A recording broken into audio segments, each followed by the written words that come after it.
Hey, this is David with Lighten Up Technologies with another sneak peek into version 3 for QBOT that we will be coming out with later in the year.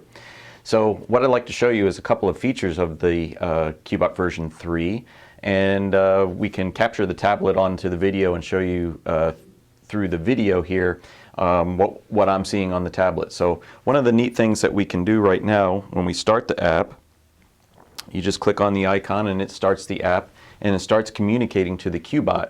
Now your QBOT, if you're a QBOT owner, will come into Lighten Up so that we can put in the communications module, and so that the tablet can communicate with the QBOT head. One of the things that we wanted to address in version 3 is making the user experience a lot more simple than it already is with QBOT version 2 or version 1. So what we've done is when you first start the QBOT app, you have three choices. You can see your settings, which are the parameters. You can do design management now, so you can see all of your designs and place them in folders, which is really nice. And then you can just begin quilting, which is kind of like the just going to the quilt menu on QBOT as it is right now. So right now, let me show you in the settings menu. I click on that, it gets the current information from QBOT, and you can see that it is showing all of the parameters that are stored in QBOT. So now, to change a parameter, for instance, we wanted to change the motor speed, we can change that and say we go to 90%, and then we can say OK, and then we say save, and the parameters are saved. So that makes that parameter setting process a lot easier. The next thing I'd like to show you is the design management. So with design management, we have choices here to show all of your designs that are in there, which is a simple process of just taking them from your computer and putting them into the tablet, and that can be done over a network or through a cable. It's really very simple now. So once we do that, we can once we have our designs into the QBOT app, we can then further sort them.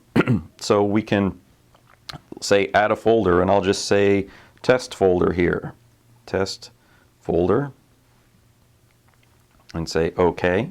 And then from that test folder, say we want to put in designs that are that I have here. So I'm going to put in this GTBL 10, just drop it in, and I'll grab another one here, GTBL 0060, and drop it in there. So just that simple, we can do that. We can then go back to our beginning screen and look at the, let's just begin quilting, for instance. So we're going to begin quilting. So once we get to this page, I want to show you the next neat feature that we've added. So in the current QBOT, we have 2-point scaling and 4-point scaling. Well, in the app, we have multi-point scaling, so you're not limited to 2, 4 at all. We can go up to 100-point scaling.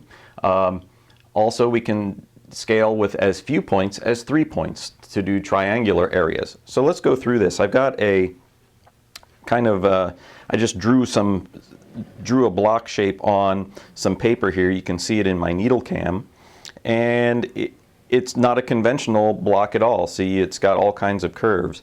Well, when you're trying to put a design in that in version 2, you have to get a little bit creative and see what the equivalent 4-point area would be so that you don't get your design outside the boundaries. Well, now that we have the tablet and we can see exactly where the design is going, it makes the process a whole lot easier.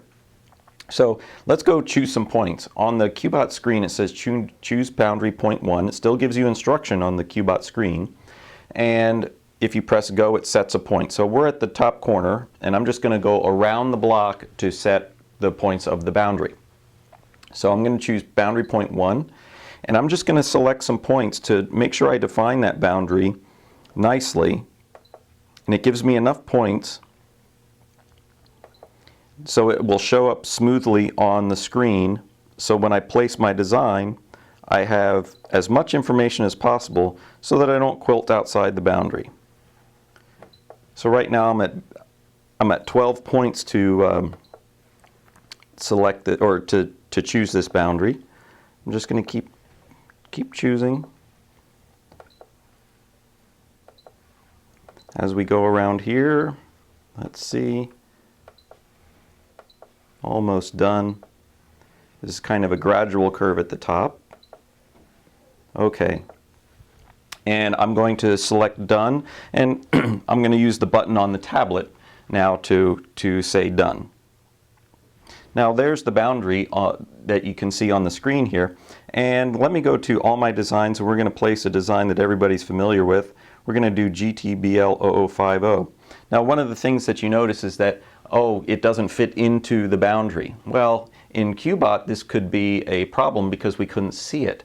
But now this is an option for us to modify it to our own liking and properly position this heart into this space. So I'm going to go hit the modify button, and there's some dials on the left and for scaling. So right now I have proportional scaling highlighted, and I can just select those dials and dial this down, and there's my proportional selection. Now I can also use my finger on the tablet. I can just use my finger and move the design into that area. Just that simple. So when we're done, we say done, and then the next thing is to say move to start point. So let's just move to the start point. And away it goes to the start point.